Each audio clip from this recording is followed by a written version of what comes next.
नमस्कार, जय श्री राधे कृष्णा। मनोविज्ञान की निःशुल्क कक्षा में मैं आपका स्वागत करती हूँ, अभिनंदन करती हूँ। अभी तक हमने मनोविज्ञान की फर्स्ट यूनिट प्रारंभ कर रखी है। फर्स्ट यूनिट में हमने शिक्षा के बारे में पढ़ा, शिक्षा के अर्थ, उत्पत्ति, विकास आदि के बारे में पढ़ा। उसके बाद हमने मनोविज्ञान के बारे में पढ़ा, मनोविज्ञान की उत्पत्ति कैसे हुई, उसका विकास कैसे हुआ। पहले वह आत्मा के विज्ञान के रूप में जाना गया, उसके बाद मन के विज्ञान के रूप में, उसके बाद मन के विज्ञान के रूप में, बाद चेतना के विज्ञान, और उसके बाद वर्तमान समय में उसे हम व्यवहार के विज्ञान के रूप में जानते हैं। यहाँ तक पढ़ने के बाद हमने मनोविज्ञान की परिभाषाएं पढ़ी थी। आज की कक्षा में हम मनोविज्ञान की शाखाओं के बारे में पढ़ेंगे। मनोविज्ञान की शाखाओं में पहले ज्यादा प्रश्न आते थे, 10-11 में इसमें से प्रश्न काफी आए। लेटेस्ट में जो इसमें प्रश्न पूछे गए हैं वह है, कोई भी मनोविज्ञान की शाखा का नाम दे दिया, यह मनोविज्ञान की शाखा है या नहीं है, इस तरीके से प्रश्न पूछे गए हैं। या फिर यह मनोविज्ञान की कौन सी शाखा के अंतर्गत आता है, इस तरीके के प्रश्न इसमें पूछे गए हैं। यह तो हमें जो आता है, जहां से प्रश्न आ रहे हैं, हमें वहां से इसको करना है। तो इसमें हम अधिक गहराई में ना जाते, इसके नामों के बारे में इसमें ऊपरी ऊपरी तौर पर हम इस शाखाओं के बारे में पढ़ेंगे। तो आज की शाखाओं की क्लास हम प्रारंभ करते हैं। मनोविज्ञान की शाखाएं। मनोविज्ञान की शाखाओं को मुख्य रूप से दो प्रकार से जाना जाता है। मनोविज्ञान की शाखाएं कितने प्रकार की होती है? दो प्रकार की होती हैं। कौन कौन सी है? सामान्य मनोविज्ञान और असामान्य मनोविज्ञान। अब आप कहेंगे तीसरा और क्यों लिख रखा है? वर्तमान समय में एक तीसरी शाखा, एक नई शाखा उभर कर आ रही है। यह कौन सी है? पशु मनोविज्ञान। किसके द्वारा दी गई है? थॉर्नडाइक और केटल ने। थॉर्नडाइक और केटल ने इसके ऊपर काम किया है। इसमें यह 3 शाखाएं, परंतु वर्तमान की मुख्य शाखाएं पूछी जाए तो कौन कौन सी शाखा है? 2 शाखाएं मानी गई, सामान्य मनोविज्ञान और असामान्य मनोविज्ञान। सामान्य मनोविज्ञान के अंतर्गत क्या पढ़ा जाता है? सामान्य मनोविज्ञान के अंतर्गत सामान्य परिस्थितियों में बालक के व्यवहार का अध्ययन करना ही सामान्य मनोविज्ञान है। इसके अंतर्गत सामान्य परिस्थितियों में बालक के व्यवहार का अध्ययन किया जाता है। असामान्य मनोविज्ञान में मानसिक रोगों का अध्ययन किया जाता है। और पशु मनोविज्ञान में पशुओं के मनोविज्ञान के बारे में पढ़ा जाता है। किसके द्वारा दिया गया? थॉर्नडाइक व केटल के द्वारा। सामान्य मनोविज्ञान को हम यह सामान्य मनोविज्ञान का ही हमारे आगे है, प्रश्न पूछे जाते हैं। तो सामान्य मनोविज्ञान को उसकी प्रकृति के आधार पर 2 भागों में बांटा गया है। शुद्ध मनोविज्ञान, सैद्धांतिक मनोविज्ञान या अनुप्रयुक्त मनोविज्ञान। शुद्ध मनोविज्ञान के अंतर्गत क्या आता है? शुद्ध मनोविज्ञान में मानसिक प्रक्रियाओं, स्वभाव का अध्ययन, सिद्धांत, नियम आदि शुद्ध मनोविज्ञान के अंतर्गत आते हैं। जहां नियम सिद्धांतों की बात की जाए, मानसिक प्रक्रिया की बात की जाए, वहां शुद्ध मनोविज्ञान। अनुप्रयुक्त मनोविज्ञान क्या है? अनुप्रयुक्त मनोविज्ञान के अंतर का है तात्पर्य है जो भावी जीवन में उपयोगी हो। भावी जीवन में उपयोगी का तात्पर्य है जो भी हमारे भावी जीवन में उपयोगी आता है, वो सभी का अध्ययन इसमें अनुप्रयुक्त मनोविज्ञान की शाखा के अंतर्गत किया जाता है। आप इसका स्क्रीनशॉट लीजिए, फिर हम आगे इन शाखाओं के नाम और इनके प्रकारों के बारे में पढ़ते हैं।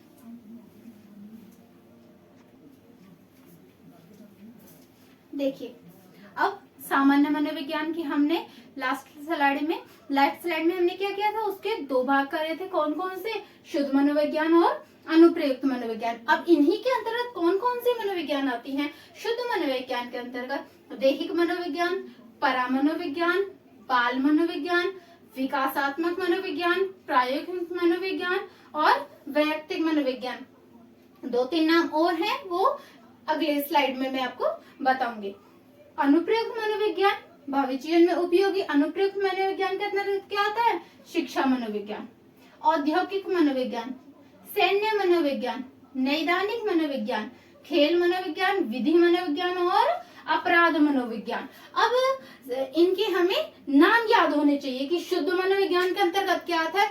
आपसे एग्जाम में ऐसे एग्जामिनर लिखे विकासात्मक मनोविज्ञान किस मनोविज्ञान के अंतर्गत आता है, तो आपको पता होना चाहिए कि यह शुद्ध मनोविज्ञान के अंतर्गत आता है। अनुप्रयुक्त मनोविज्ञान के अंतर्गत क्या क्या आता है, और नाम भी हैं, हम आगे देखेंगे इनको याद कैसे करेंगे आप। देखिए, भावी जीवन में क्या उपयोगी है? शिक्षा। अब आप शिक्षा ग्रहण करेंगे, आपने मानो शिक्षा ग्रहण करी, याद करने का बस तरीका है, आपने शिक्षा ग्रहण करी। अब शिक्षा ग्रहण करने के बाद आप क्या करेंगे, कुछ लोग उद्योग खोलेंगे, कुछ उद्योगों में जाएंगे, कोई कंपनियों में जॉब करेंगे, तो उद्योग में गए आप। फिर उद्योग में जाने के कई ऐसे भी बच्चे होंगे जो सेना में जाएंगे।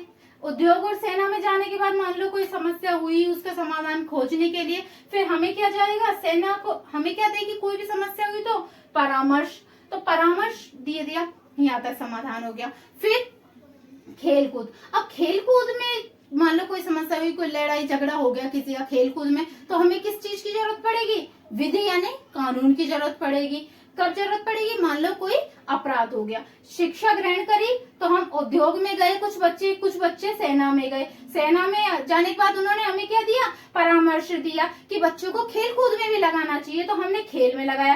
खेल में लगाया तो बच्चे क्या कर लिया, वो झगड़ा करने लग गए, तो हमें किसकी जरूरत पड़ी, कानून की जरूरत पड़ी। कानून के बाद कानून किस लिए जरूरत पड़ी, क्योंकि उन्होंने कोई ना कोई अपराध से संबंधित हो गए या फिर कोई ना कोई अपराध कर दिया, लड़ाई झगड़ा हो गया। तो ये सिर्फ याद करने का तरीका है कि एक सीक्वेंस में फटाफट याद आ जाए कि हमने हाँ ये याद किया था। कैसे याद किया था कि शिक्षा ग्रहण करी, शिक्षा ग्रहण करके हम किस में गए, उद्योगों में गए, सेना में गए, वहां जाके हमें क्या मिला, परामर्श मिला कि बच्चों को खेलकूद में भी लगाना चाहिए, तो हमने खेलकूद में लगाया। खेलकूद में लगाया तो आपस में बच्चों ने झगड़ा करने का अपराध कर दिया, फिर उन किसकी जरूरत पड़ी, विधि यानी कानून की। एक कहानी की तरह याद करो, फटाफट से नाम याद हो जाएंगे, सिर्फ नाम याद करने का तरीका। आगे इनके कुछ नाम और बच्चे हैं, पहले आप इसका स्क्रीनशॉट लीजिए।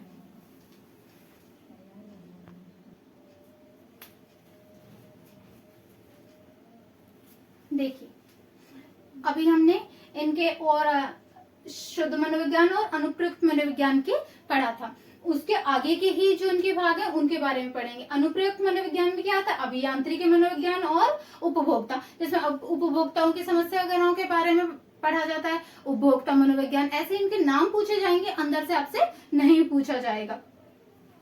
शुद्ध मनोविज्ञान, शुद्ध मनोविज्ञान में रह गया था किशोर मनोविज्ञान, प्रौढ़ मनोविज्ञान और समूह मनोविज्ञान। अब हमने इनको कैसे याद किया था, अनुप्रयुक्त मनोविज्ञान को तो हमने ऐसे याद किया था, सबसे पहले क्या हुई, शिक्षा ग्रहण करी, शिक्षा ग्रहण करने के बाद क्या करा हमने, उद्योग में गए, औद्योगिक, फिर हम क्या करा, सेना में, सेना में जाने के बाद हमें मिला परामर्श, परामर्श मिलने के बाद क्या हुआ कि बच्चों को खेल में भी लगाना चाहिए, खेल में लगे तो बच्चों में क्या हो गया, झगड़ा हो गया, उन्होंने अपराध करा, अपराध करके क्या हुआ, कानून की आवश्यकता पड़ी, ये ऐसे याद किया था। और उसके बाद अभियांत्रिकी मनोविज्ञान और उपभोक्ता मनोविज्ञान, इन दो को याद कर लीजिए। अनुप्रयुक्त मनोविज्ञान हमें याद हो गया, सिर्फ हमने एक ट्रिक से इसको याद किया है।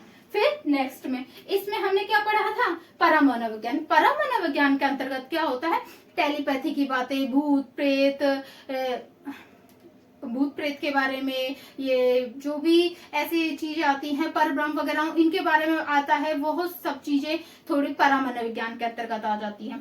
परामनोविज्ञान किस विज्ञान का हिस्सा है, ये फर्स्ट ग्रेड में अभी क्वेश्चन आया है। परामनोविज्ञान में क्या पढ़ने के बाद, अब मान लो हमने जैसे उसको टेलीपैथी में पढ़ा, परामनोविज्ञान जो अदृश्य है ऐसी के बारे में, फिर उसके बाद क्या आया, दैहिक मनोविज्ञान पढ़ा हमने, इसके ही प्रकार याद करा रही हूं मैं, परामनोविज्ञान, परब्रह्म वगैरह की बातें। फिर हम भाई देह की बात करो थोड़ी, फिर दैहिक मनोविज्ञान, दैहिक मनोविज्ञान में क्या करा आपने, फिर देह का विकासात्मक मनोविज्ञान पढ़ा कि देह का विकास कैसे होता है, विकासात्मक मनोविज्ञान आया। फिर उसके बाद कैसे विकास होता है, बाल मनोविज्ञान, किशोर मनोविज्ञान, प्रौढ़ मनोविज्ञान। विकास को पढ़ा हमने सबसे पहले दैहिक मनोविज्ञान, फिर विकासात्मक मनोविज्ञान, फिर बाल मनोविज्ञान, किशोर मनोविज्ञान, प्रौढ़ मनोविज्ञान। इसको पढ़ने के बाद क्या हुआ, अब इनके ऊपर प्रयोग किए जाएंगे तो प्रयोगात्मक मनोविज्ञान, और फिर समूह विज्ञान। कैसे प्रयोग करेंगे जाएंगे, समूह में। ये सिर्फ एक याद करने का तरीका है कि किस ट्रिक में, एक फ्लो में हम कैसे याद कर सकते हैं। परामनोविज्ञान, दैहिक मनोविज्ञान, विकासात्मक मनोविज्ञान, बाल मनोविज्ञान, किशोर मनोविज्ञान, प्रौढ़ मनोविज्ञान, फिर उनका प्रयोग करा, प्रयोगात्मक मनोविज्ञान। कैसे प्रयोग किया, समूह में, तो समूह मनोविज्ञान। ठीक है, इसका स्क्रीनशॉट लीजिए आप।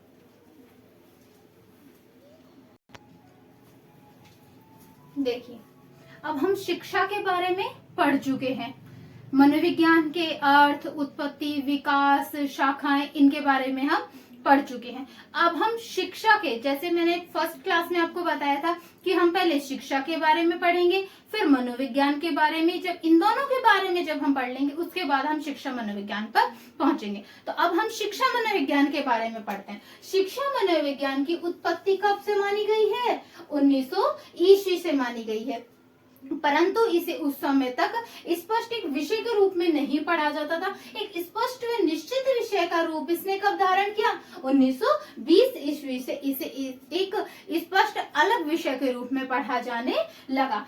शिक्षा मनोविज्ञान का जनक किसे कहा गया है? थॉर्नडाइक को किया गया। शिक्षा के क्षेत्र में इन्हें क्या कहा गया? प्रथम शैक्षिक मनोवैज्ञानिक, प्रथम शैक्षिक मनोवैज्ञानिक भी इन्हें कहा गया है। और इन्हें क्या कहा गया? शिक्षा मनोविज्ञान का पिता भी कहा गया है। शिक्षा मनोविज्ञान का पिता कौन है? थॉर्नडाइक। शिक्षा मनोविज्ञान का जनक कौन? थॉर्नडाइक। शिक्षा मनोविज्ञान में वैज्ञानिक दृष्टिकोण की शुरुआत किसने से मानी जाती है? रूसों से मानी जाती है। शिक्षा के क्षेत्र में शिक्षा में मनोवैज्ञानिक दृष्टिकोण की शुरुआत किससे मानी गई है? रूसों से मानी गई है। अब कई व्यक्ति, यह तो एक सामान्य विचारधारा है, एक सामान्य मत है कि आपसे सामान्य क्वेश्चन आए कि शिक्षा मनोविज्ञान का जनक है तो आप करेंगे थॉर्नडाइक। परंतु किसी विशेष व्यक्ति का यदि नाम आता है, विशेष व्यक्ति कौन? जैसे कॉल सैनिक। कॉल सैनिक ने कहा कि शिक्षा मनोविज्ञान की शुरुआत प्लेटो से हुई है। यह थॉर्नडाइक से नहीं मानते इसको कि थॉर्नडाइक इसके जनक नहीं है। यह मानते हैं कॉल सैनिक कि शिक्षा मनोविज्ञान का जनक कौन है? प्लेटो है। अब स्किनर का मत अगर स्पेशली एग्जाम में लिखा है कॉल सैनिक के अनुसार शिक्षा मनोविज्ञान का जनक कौन है, तो प्लेटो। स्किनर के अनुसार शिक्षा मनोविज्ञान का जनक कौन है? अरस्तु। अब इनको ऐसे याद करें, सामान्य मत तो हमने याद कर लिया कि शिक्षा मनोविज्ञान का जनक कौन है? थॉर्नडाइक। शिक्षा मनोविज्ञान का पिता कौन है? थॉर्नडाइक। कॉल सैनिक, कॉल सैनिक, किसको कॉल करो? सैनिक को। एल क्या?